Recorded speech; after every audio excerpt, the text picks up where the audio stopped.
Hello student, welcome to all. बेटा आज आप लोग डीएलएड फर्स्ट सेमेस्टर का सेकंड कंपलसरी पेपर शिक्षण अधिगम के सिद्धांत का फर्स्ट चैप्टर में शिक्षण अधिगम के सिद्धांतों के विषय में अध्ययन करेंगे। शिक्षण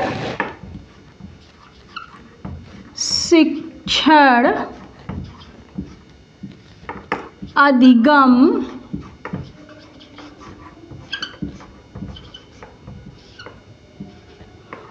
के सिद्धांत, शिक्षण अधिगम के सिद्धांत।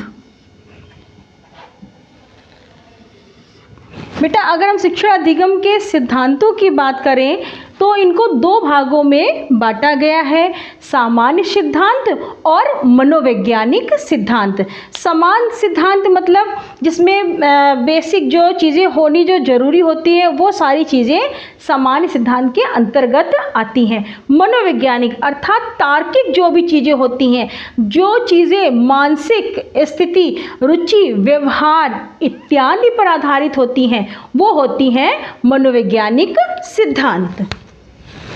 तो इसको दो भागों में बांटा गया है, सामान्य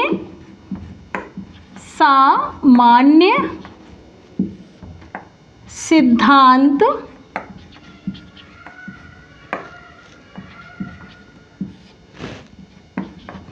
दूसरा है मनोवैज्ञानिक, दूसरा है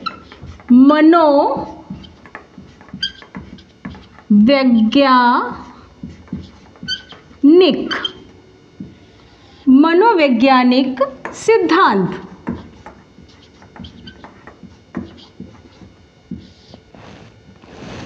तो इसको दो भागों में बांटा गया है, सामान्य सिद्धांत और मनोवैज्ञानिक सिद्धांत। अगर हम मनोवैज्ञानिक सिद्धांतों की बात करें, सामान्य सिद्धांतों की बात करें तो सामान्य सिद्धांतों को भी कई भागों में बांटा गया है, जिसमें बेटा है निश्चित उद्देश्य का सिद्धांत। इसमें सबसे पहले नंबर में आता है निश्चित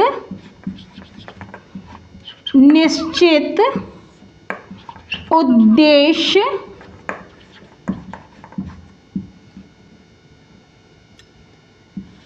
का सिद्धांत। निश्चित उद्देश्य का सिद्धांत बेटा जब हम कोई कार्य करते हैं तो जब तक हम उसको उसकी जो हर चीज़ें होती हैं उसको निश्चित नहीं कर लेते हैं, अर्थात उसका एक लक्ष्य निर्धारित नहीं कर लेते हैं, तो वो कार्य सही ढंग से नहीं होता है। इसी श्रृंखला में अगले नंबर में आता है क्रियाशीलता का सिद्धांत।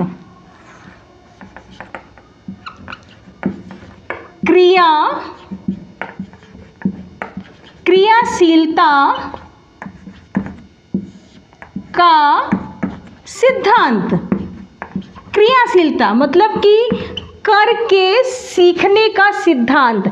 जब बालक कोई भी कार्य स्वयं करके देखता है और जैसे कि कोई भी कार्य हमने बच्चे को दिया तो बच्चे ने उसको प्रैक्टिकल वेज में मतलब प्रयोगशाला में उसको करके देखा, स्वयं किया, तो उसके अंदर आत्मविश्वास की भावना बढ़ती जाती है। अगले नंबर में आता है जीवन से जोड़ने का, थर्ड नंबर में जीवन से जोड़ने का सिद्धांत। जीवन से जोड़ने का सिद्धांत बच्चों को व्यवहारिक ज्ञान दिया जाए, उसको जीवन से उसकी जो पाठ्य सामग्री है उसको जीवन से जोड़कर पढ़ाई जाए, अर्थात उसको व्यवहारिक रूप में ज्ञान दिया जाए ताकि बच्चे को सही सही ज्ञान प्राप्त हो सके। अगले नंबर में आता है नियोजन का, फोर्थ नंबर में नियोजन का सिद्धांत।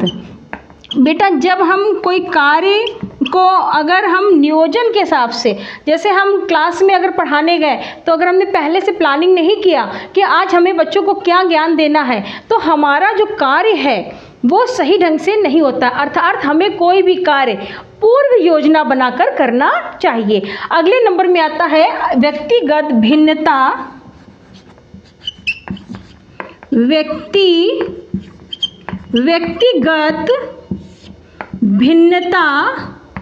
व्यक्तिगत भिन्नता का सिद्धांत।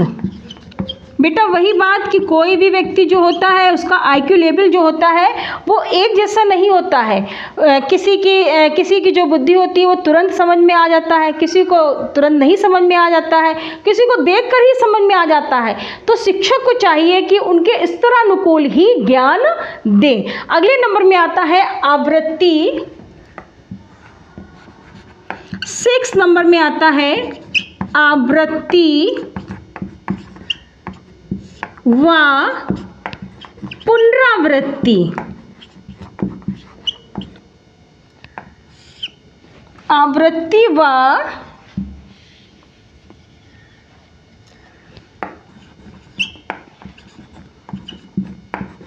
पुनरावृत्ति का सिद्धांत। आवृत्ति व पुनरावृत्ति का सिद्धांत मतलब सीखे हुए ज्ञान को हमें बार बार दोहराने के लिए देना चाहिए ताकि बच्चों के स्मृति पटल पर वो स्थायी हो सके। बेटा अब हम बात करते हैं मनोवैज्ञानिक सिद्धांतों की। मनोवैज्ञानिक सिद्धांत बेटा जिसमें सबसे पहले नंबर में आता है अभिप्रेरणा।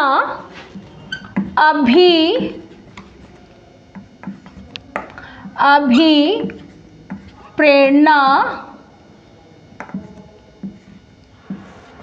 व रुचि का सिद्धांत।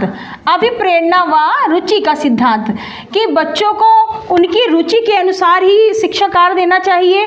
अगर उनकी रुचि के हिसाब से अगर कार्य नहीं हुआ तो कार्य सही ढंग से संपन्न नहीं हो पाता है। बेटा इसी श्रृंखला में अगले नंबर में आता है तत्परता का सिद्धांत।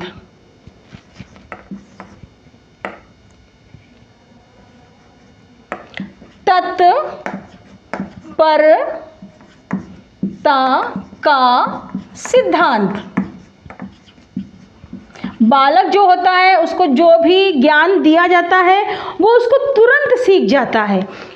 मतलब कि जो भी चीज़ उसे सिखाई जाती है उसको सीखने में समय नहीं लगता है। तो अध्यापक को चाहिए कि उसे इस तरह की रूपरेखा तैयार की जाए जो बालक जो है वो शारीरिक और मानसिक रूप से तैयार होकर ज्ञानार्जन कार्य को कर सके। अगले नंबर में आता है पुनर्बलन व प्रतिपुष्टि। 3rd नंबर में आता है पुनर्बलन व प्रतिपुष्टि। पुनर्बलन बेटा का बच्चों को हम शिक्षण अध्ययन कार्य कराते जा रहे हैं लेकिन अगर हम उसको ना ही मोटिवेट कर रहे हैं ना ही उसे हम कोई शाबाशी दे रहे हैं कि बीच बीच में हम सकारात्मक पुनर्बलन अगर देते हुए चलते हैं तो बच्चे और कार्य अच्छा करने के लिए प्रयास करते हैं। अगले नंबर में आता है 4th नंबर में खेल ऑब्लिक मनोरंजन का सिद्धांत। बेटा अगर हम प्राथमिक स्तर की बात करें तो बच्चों को अगर हम खेल खेल में शिक्षा दे रहे हैं तो बच्चों को ज़्यादा अच्छे ढंग से समझ में आता है। अगर हम खेल की बात करें तो बेटा खेल पद्धति के जन्मदाता हैं कॉल्डवेल कुक, जिन्होंने बच्चों को खेल खेल में शिक्षा ग्रहण करने के लिए कहा है। अगले नंबर में आता है उपचारात्मक शिक्षण का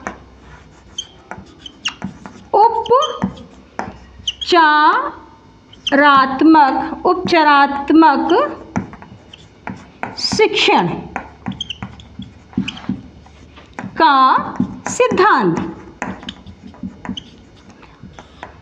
बच्चे के अंदर अगर कोई समस्या है तो उसको सबसे पहले उसका निदान ढूंढना चाहिए, फिर उसका उपचार करना चाहिए। मतलब कि बच्चों की अगर अध्ययन अध्यापन कार्य में कोई कठिनाई आ रही है तो उसकी त्रुटियों को पहचान कर उसको दूर करने का प्रयास करना चाहिए। अगले नंबर में आता है सहानुभूति एवं सहयोग का सिद्धांत।